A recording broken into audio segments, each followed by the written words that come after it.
All right, fam, economic prepper here. Just when we thought we were out of the woods on one crisis, we realized that the prediction that I had made a couple of months ago, unfortunately, is coming true. Now, I hate to be right when it's about bad things, but, just looks like the railroad strike is back on, unfortunately. And also, if you work at Walmart or if you shop at Walmart, expect big changes. Shout out to all the shoppers who hate the self-checkout machines at Walmart. Anyway, Walmart just leveled up a notch by purchasing an automation company to further propel their long-term plans. More on that later, you guys. And as if gas prices heading north again, Fed Chair Jerome Powell hiking interest rates, inflation running rampant, low-income and middle-class Americans continue to get fewer and fewer groceries for every dollar spent. Couple that with a recession that the Biden administration is denying its existence of, you got Walmart and other large retailers announcing employee layoffs in large numbers right before the holiday season. Isn't that looking out for the everyday average American? What do you guys think? Hit me up in the comments down below. Couple this with rent prices rising almost as fast as mortgage interest rates. And here we are again, staring at the potential of a railroad strike. Has Walmart bitten off more than it can chew? Has e-commerce giant Amazon eaten Walmart's lunch long enough to prevent them from becoming a formidable e-commerce competitor in the retail space? That has yet to be proven, but it looks like it may actually be the case. We've got BNSF, which is Berkshire Hathaway, Warren Buffett's premier railroad company. You've got Norfolk Southern, as well as Union Pacific and other railroad companies. They could easily find their freight trains screeching to a halt if this railroad strike comes into fruition. And these railroad strikes, they could easily lead to a snowball effect of shortages of some products, clearly shortages of labor, and further pressure on businesses to announce additional layoffs. Now, the vast majority of Americans breathed a sigh of relief after the tentative labor deals were reached on September 15th after a marathon 20-hour bargaining session that included direct intervention from President Joe Biden himself, as well as Labor Secretary Marty Walsh. The new contracts include an immediate 14% raise with back pay dating back to 2020, raises totaling 24% during the 5-year life of the contract, which runs from 2020 through 2024. But they also give union members cash bonuses of $1,000 per year. Of course, this is just pennies drops in the bucket for large S&P 500 companies like BNSF, Union Pacific, as well as other well-known railroad companies. Now, all told, the back pay and bonuses would ultimately give union workers and union members an average payment of $11,000 per worker once the deal is ratified. Now, of course, the deal was tentative and it wasn't signed, nor was it sealed or even delivered. So, you're not going to tell me that President Biden just suddenly jumped in, saved the day, and locked in a tentative clutch deal just minutes before the deadline and just a week ahead of the midterm elections. I mean, just think about the timing and the convenience of coming to this would-be resolution. Yeah, I didn't buy that for 1 minute. Now, this is just another sham to stick it to the hardworking Americans while large corporations continue to make record profits while putting the squeeze on middle class and low income American families, all in the name of profits. I mean, damn, how much more profit do you need, Mr. CEOs? And the deals were difficult to reach because of the financial terms, but because of the work rules that unions said had brought engineers and conductors to a breaking point. You've got staffing shortages, had required crew members to be on call 7 days a week. I mean, this is worse than being like a doctor on call, ready to report for work at any short notice while being underpaid. Can you imagine this? I mean, it's unbearable. And to imagine you even have to schedule emergencies. How do you schedule an emergency? This is the very nature of an emergency. You don't know that these emergencies are coming up. And this is the very reason, one of the reasons why this strike is pending.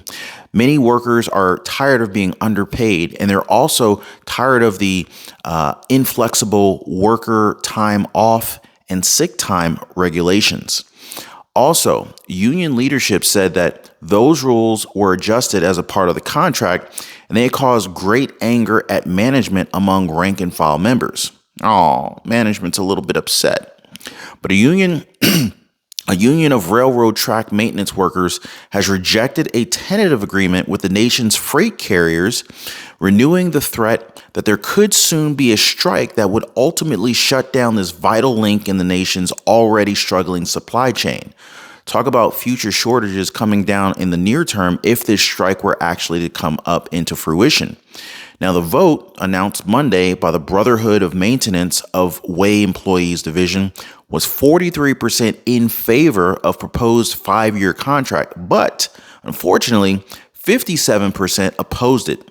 And so the lack of paid sick time off was one of the most cited and specific concerns of membership. It was also especially evident during the pandemic that it was a major problem. The railroads have so far not yet addressed it in any meaningful way. Now, the Biden administration has, or I should say, was desperate to avoid a rail strike because of fears that it would ultimately upend already strained supply chains. Of course, that would also make the current administration look bad right ahead of the midterm elections, but I digress. Now, the major railroads carry 30% of the nation's freight when measured by weight and distance traveled, and a strike could have caused shortages and higher prices for very essentials such as food and gasoline, forced factories without parts to close, and not only close down, but it would have left store shelves empty during the holiday shopping season.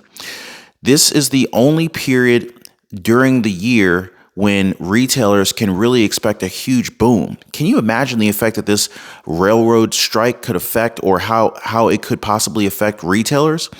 The only potential good news for the Biden administration right now is that if there is a strike, it would now likely take place after the midterm elections.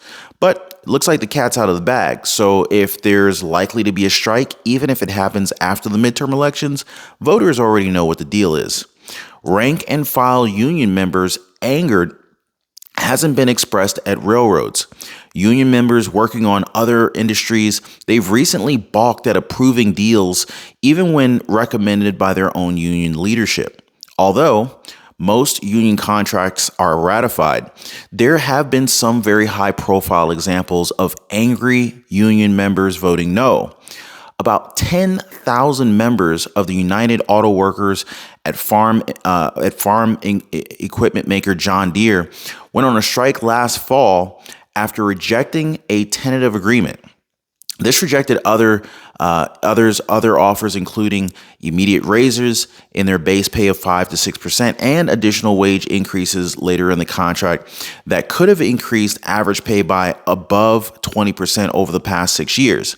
And this had a cost adjustment that would have given additional pay based on future inflation. Kind of like how Social Security is doing with their COLA adjustments. But ultimately what it does is it doesn't help the Social Security recipients get ahead. It just pretty much keeps their head above water. Barely. Anyway, but more than 90% of the UAW workers at Deere voted no. They went on strike and then stayed on strike after rejecting a subsequent deal. Then they finally returned to work after 5 weeks after a third vote on a very similar package once it was passed. So striking workers at cereal maker Kellogg also rejected a tentative deal and decided to stay on strike in December before finally agreeing to a deal weeks later. And only 50% of film production workers voted in favor of a deal last fall that achieved virtually all the bargaining goals of their union. A contract that averted a strike by 63,000 technicians, artisans, and craftspeople, which could have brought production to movies, television, and streaming shows to a halt.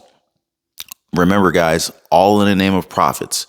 So a railroad strike could be devastating to millions of consumers, including businesses like Walmart. Now, Walmart's vast network of stores is playing a very important role in its logistics, and that recently got a boost via its acquisition of grocery automation firm Alert Innovation, which produces custom-built inventory handling technology. So this comes on the heels of other such efforts that we've seen in the past from Walmart. Back in May, Walmart signed an agreement to deploy Symbiotic's end-to-end automation system across all 42 of its regional distribution centers after signing and taking an 11% stake in the AI company. Yeah, nothing more than automation at its best, taking over more human jobs. Walmart is set to lay off about 1,500 workers at Atlanta Fulfillment Center. Wow. Have you guys heard about this? Well, yeah, it's getting worse. And all of this timing is coming right leading into the holiday season. I mean, do CEOs not have a heart? Do they not have families? Do they not know how important it is for the regular average worker to generate an income, especially leading up to the holidays? Hit me up in the comments down below, guys. So now that they have acquired an automation company, you fire all your human staff? I mean, is this really what's going down here? So next, you've got rival Amazon. They've leveraged adjacent businesses like marketplace fulfillment services, such as Fulfillment by Amazon, also known as Amazon FBA, to create lucrative revenue profit-driven streams outside of its direct retail operations, having years ago ceded much of its online retail to its third-party marketplace. Entrepreneurial startups, small businesses, even medium and large-sized businesses, they sell products online from e-commerce giant Amazon FBA.